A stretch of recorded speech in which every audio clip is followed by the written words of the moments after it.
L'hypocrisie est l'une des pires maladies du cœur dans notre religion. C'est le fait qu'il y ait une différence entre ce que quelqu'un dit et ce qu'il ressent, entre ce qu'il affiche publiquement et ce qu'il fait et pense secrètement.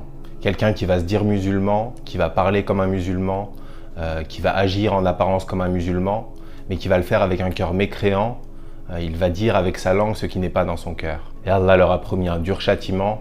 Il dit dans le Coran, en vérité, les hypocrites seront au plus bas du feu et tu ne leur trouveras jamais de secoureurs. Ils sont donc décrits comme les pires des êtres humains, parce qu'un mécréant a au moins le mérite d'afficher sa mécréance et de l'annoncer publiquement. Et en ce sens, ils sont donc pires que les mécréants, parce que non seulement ils mécroient comme les mécréants, mais en plus de ça, ils ajoutent une couche de mensonges, de tromperie et de trahison.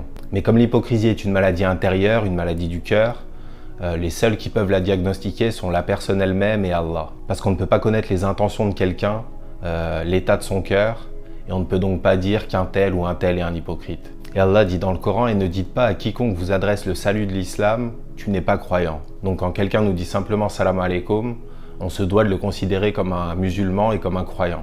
Mais ce qu'on a réellement en nous va se manifester dans nos actions, et le prophète sallallahu alayhi wa sallam nous donne 4 caractéristiques des hypocrites, et on ne doit donc pas s'en servir pour juger les autres, mais plutôt pour s'analyser nous-mêmes, voir si on a une ou plusieurs de ces caractéristiques et essayer de nous réformer. Donc le prophète sallallahu alayhi wa sallam nous donne les caractéristiques. Quand on lui confie un dépôt, il trahit. Quand il parle, il ment. Quand il conclut un pacte, il ne le respecte pas.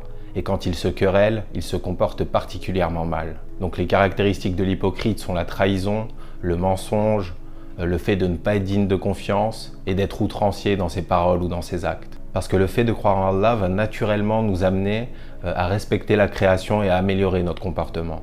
Et l'inverse est aussi vrai, quand quelqu'un ment sur sa croyance, quand il cache ses intentions, quand il triche, tout le mal qu'il cache en lui finira par apparaître au grand jour. Leur perversité et leurs mensonges se retourneront contre eux et ils seront les plus grands perdants dans l'au-delà. Qu'Allah nous en préserve. Salam alaikum wa rahmatullah.